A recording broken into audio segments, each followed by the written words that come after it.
Assalamualaikum warahmatullahi wabarakatuh. Selamat siang, Bu Rani, Bu Nibras, dan juga teman-teman.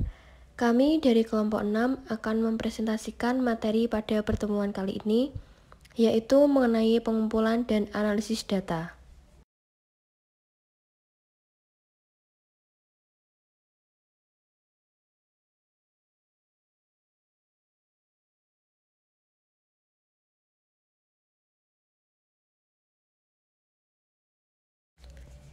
Sebelum menuju ke materi, perkenalkan kami dari kelompok 6 beranggotakan saya sendiri Ika Wulandari dengan NPM 20101040002.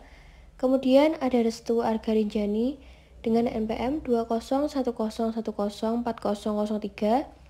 Lalu ada Amalia Nesa Arlinda dengan NPM 20101040044. Lalu ada Nabila Maulita dengan NPM 20101040075 dan Maulana Iqbal Pradana dengan NPM 20101040091. Lalu terdapat pokok-pokok pembahasan pada materi kali ini.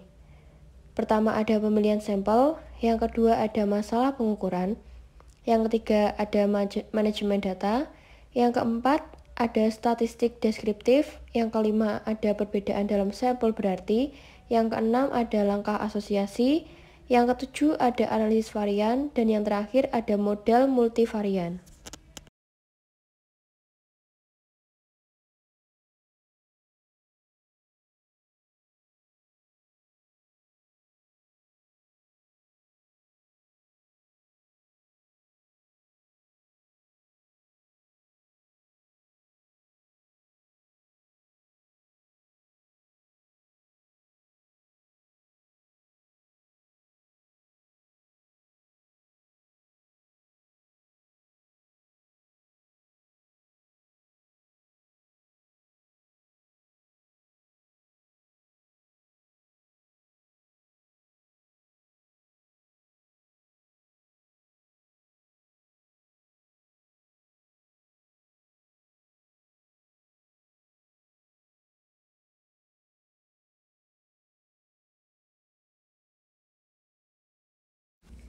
Baik teman-teman, langsung saja kita ke pembahasan materi yang pertama, yaitu mengenai pemilihan sampel. Masalah pemilihan sampel sangat mendasar bagi pemilihan metode penelitian selanjutnya. Dengan kata lain, sampel ini digunakan sebagai data untuk menguji apa yang dipermasalahkan dalam penelitian tersebut. Sehingga kita perlu menyadari persyaratan mengenai sampel ini sejak awal. Dalam pemilihan sampel, dapat dilakukan secara acak maupun sistematis. Untuk pemilihan sampel secara acak atau probability sampling, dengan metode ini, pemilihan sampel ini memberikan seluruh anggota populasi kesempatan yang sama untuk menjadi sampel terpilih. Kemudian untuk sistematis, dengan metode pemilihan sampel ini, kita tidak memberikan peluang atau kesempatan yang sama bagi setiap anggota populasi untuk menjadi sampel terpilih. Metode atau teknik ini akan sesuai untuk digunakan apabila dipilih untuk populasi yang besaran anggotanya belum atau tidak dapat ditentukan terlebih dahulu.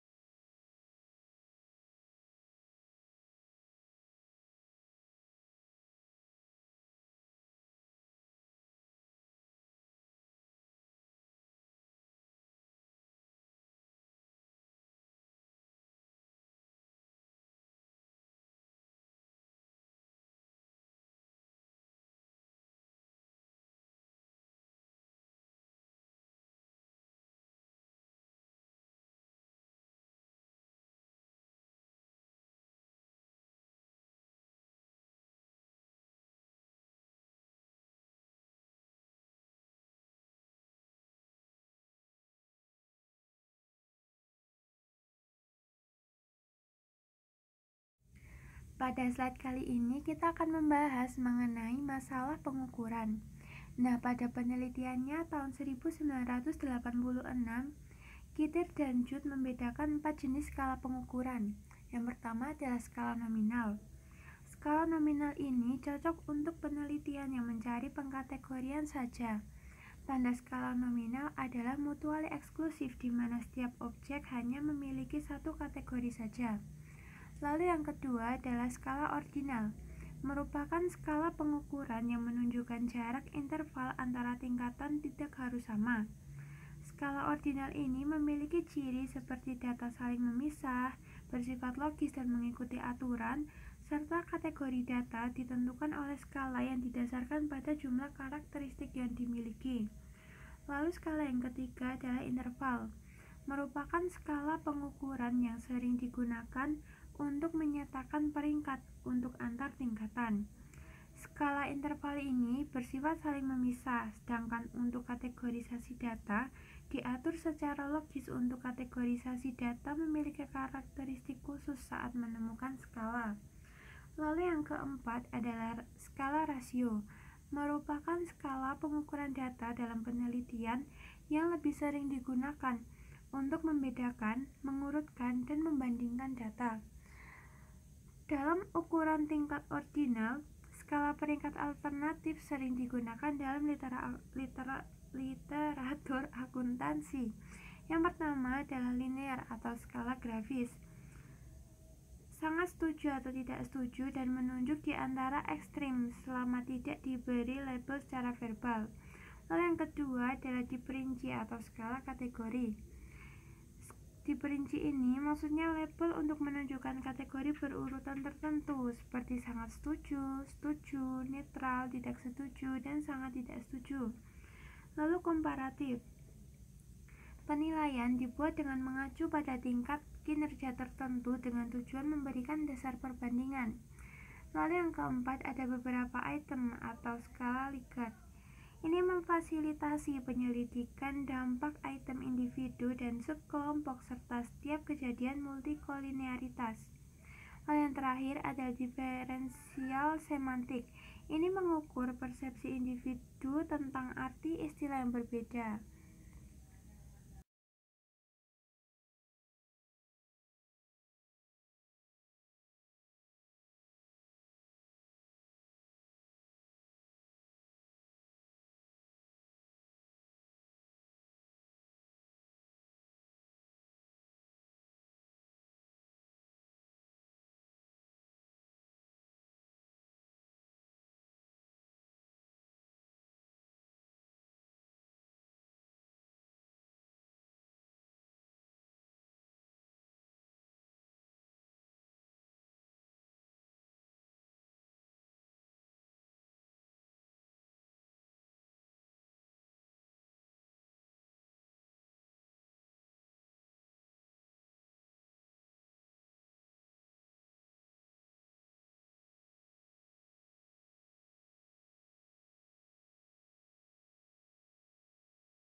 Pada saat kali ini kita akan membahas mengenai manajemen data. Nah, dalam manajemen data, kita bisa menggunakan perangkat lunak seperti spreadsheet dan database seperti Excel dan Access yang memiliki fungsi seperti dapat menangani volume data numerik yang besar, dapat melakukan deskripsi statistik tanpa bantuan alat statistik yang canggih seperti SPSS, dan dapat membangun variabel baru sebagai transformasi dari variabel yang ada. Dalam penggunaan perangkat lunak maupun database seperti itu tetap memiliki peluang akan kesalahan yang dapat terjadi ke depannya, seperti bagaimana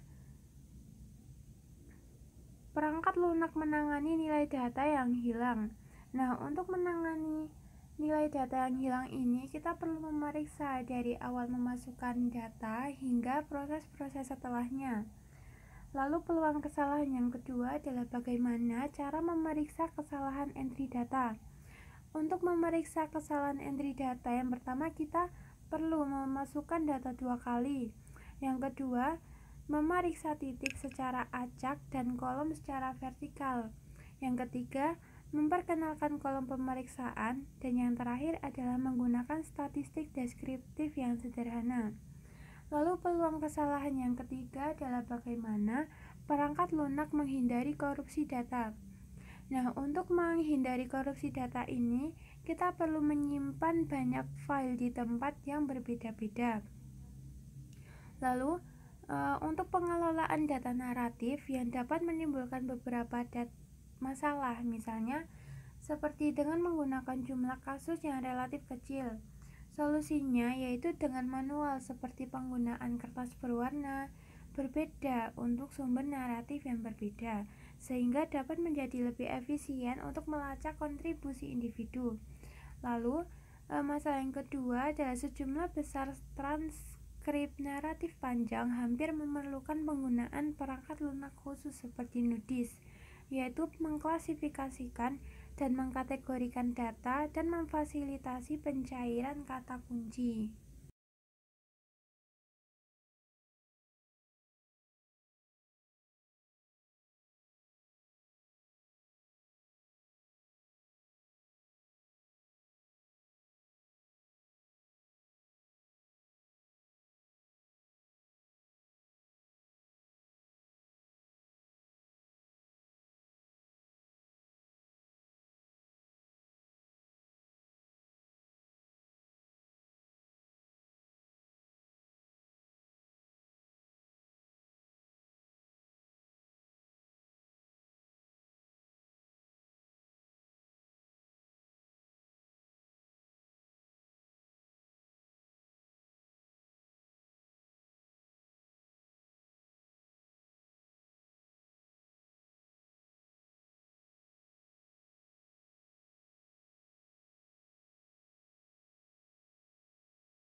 Selanjutnya yaitu statistik deskriptif. Yang dilakukan dengan pengujian statistik adalah membandingkan nilai yang diamati dengan yang diharapkan untuk ditemukan. Pengamatan perbedaan yang signifikan secara statistik apabila variasi antara dua sampel lebih besar dari variasi dalam sampelnya. Pengamatan berbeda bersifat acak apabila variasi antar sampel kecil dan kemungkinan sampel diambil dari populasi yang sama. Lalu terdapat klasifikasi uji statistik. Yang pertama, statistik parametrik, yaitu mengharuskan data yang diambil dari distribusi normal, kurva simetris berbentuk lonceng, dan ditentukan dengan rata-rata dan ukuran standar deviasi. Lalu, statistik non-parametrik, yaitu menggambarkan hubungan frekuensi dan peringkat. Studi deskriptif sering mencatat proporsi sederhana, tabulasi silang, dan ukuran asosiasi, bahkan tidak ada pengujian hipotesis formal atau pengembangan model. Tahapan prosedur pengujian statistik yang pertama menyatakan hipotesis nol, lalu mengidentifikasi uji statistik yang tepat untuk ukuran dan sifat sampel serta skala pengukuran. Lalu yang ketiga, memilih tingkat signifikan, biasanya 5% atau 1%. Lalu yang keempat, memilih uji statistik yang tepat, lalu membandingkan nilai variabel yang diamati dan diharapkan, lalu menguji perbedaannya. Yang keenam, mencari nilai kritis dari uji statistik untuk distribusi statistik yang sesuai dan jumlah derajat kebebasan, yaitu perbedaan ukuran sampel dan jumlah nilai koefisien yang digunakan untuk estimasi. Lalu yang ketujuh, membandingkan uji statistik dengan uji kritis, kemudian mengambil keputusannya. Nah, biasanya jika uji statistik lebih besar dari nilai kritis, maka hipotesis nol dengan perbedaan yang tidak signifikan harus ditolak.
Pembahasan yang selanjutnya yaitu difference in sample means.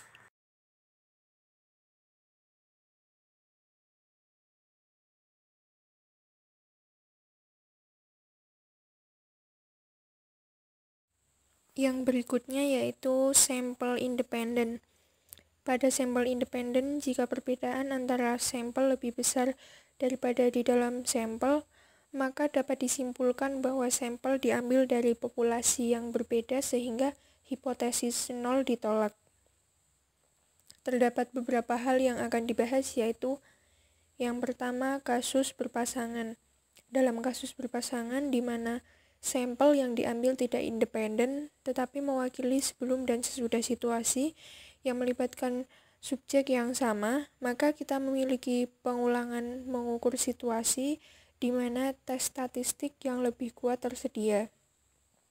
Dalam kasus ini digunakan uji T atau khusus untuk kasus berpasangan menggunakan paired sample t-test yang bertujuan untuk mengetahui apakah terdapat perbedaan rata-rata antara dua sampel yang saling berpasangan. Kemudian untuk kasus non-parametrik, jika pengambilan sampel tidak acak, sampel yang dihasilkan berpotensi tidak representatif. Apabila asumsi tentang distribusi populasi juga tidak beralasan, maka perlu mengadopsi tes non-parametrik. Melihat data sebagai ordinal saat terjadi kesalahan pengukuran potensial yang memungkinkan mendistorsi hasil uji T konvensional, dapat menggunakan sig test untuk situasi berpasangan sebelum dan sesudah, serta the Mann-Whitney U-test di mana peneliti memiliki sampel independen.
Yang berikutnya yaitu measure of association atau langkah-langkah asosiasi.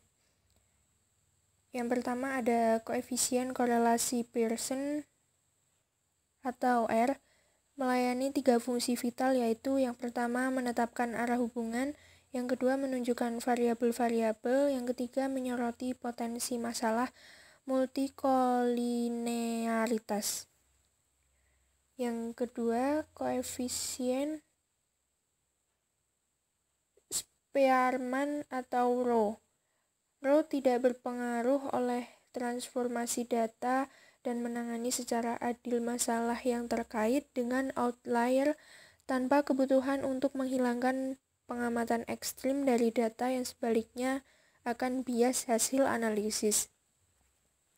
Satu-satunya kekurangan utamanya yaitu sehubungan dengan peringkat terkait. Terlalu banyak dari ini dalam jumlah kecil, sampel dapat mendistorsi ukuran koefisien. Lanjutnya, P dan Kramers V. Ini merupakan uji asosiatif yang digunakan untuk mengukur asosiasi dari tabel kontingensi R kali C, di mana R atau C lebih dari 2. Syarat untuk uji ini adalah skala data variabel yang harus data nominal. Tabel 4.2 Measure of Association by Measurement Level, ada nominal, measure asosiasinya P, Kramers V, lalu ordinal ada Spearman's rho atau coefficient of rank correlation. Yang selanjutnya yaitu interval and ratio, yaitu Pearson's R atau product moment coefficient of correlation.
Analisis varians atau ANOVA. ANOVA merupakan model untuk mengukur signifikansi dan persentase varians. Selain itu juga sebagai sarana untuk menghilangkan masalah multikolinearitas dan masalah heterokedastisitas, serta memfasilitasi estimasi yang tidak bias dari efek utama dan efek iteratif. ANOVA atau analisis varians diperkenalkan ke literatur akuntansi oleh Aston tahun 1974. Secara teori, ukuran desain faktorial dapat sangat diperluas, tetapi dalam praktiknya dengan cepat menjadi tidak terkendali. Sering efek interaktif urutan ketiga dan keempat tidak dapat dijelaskan secara memuaskan, membatasi kontribusi mereka untuk mengembangkan teori dikotomi data yang diperlukan untuk melakukan multivariate model building. Yang pertama yaitu analisis regresi. Digunakan untuk memahami variabel bebas mana saja yang dapat berhubungan dengan variabel terikat, serta untuk mengetahui bentuk hubungan tersebut. Selanjutnya yaitu Structural Equating Modeling atau SEM. 1. Regresi berganda tradisional terbatas pada satu variabel dependen dan sejumlah variabel penjelas. 2. Kuadrat terkecil parsial atau PLS mungkin lebih disukai ketika kita memiliki teori yang lemah. Selanjutnya, logit dan probit. Dalam regresi logit dan probit tidak memerlukan asumsi restriktif. Berikut modelnya. Log pi dibagi 1 kurangi pi sama dengan A plus B1 X1 plus B2 X2 ditambah sampai plus B KXK. Selanjutnya analisis regresi termoderasi atau MRA. Mempertahankan integritas sampel sebagai dasar pengontrol pengaruh variabel moderator. Selanjutnya analisis diskriminan. 1. Kelompok yang diidentifikasi terpisah. 2. Variabel penjelas mendekati distribusi normal. Demikian akhir dari presentasi kelompok kami. Kurang lebihnya mohon maaf. Wassalamualaikum warahmatullahi wabarakatuh.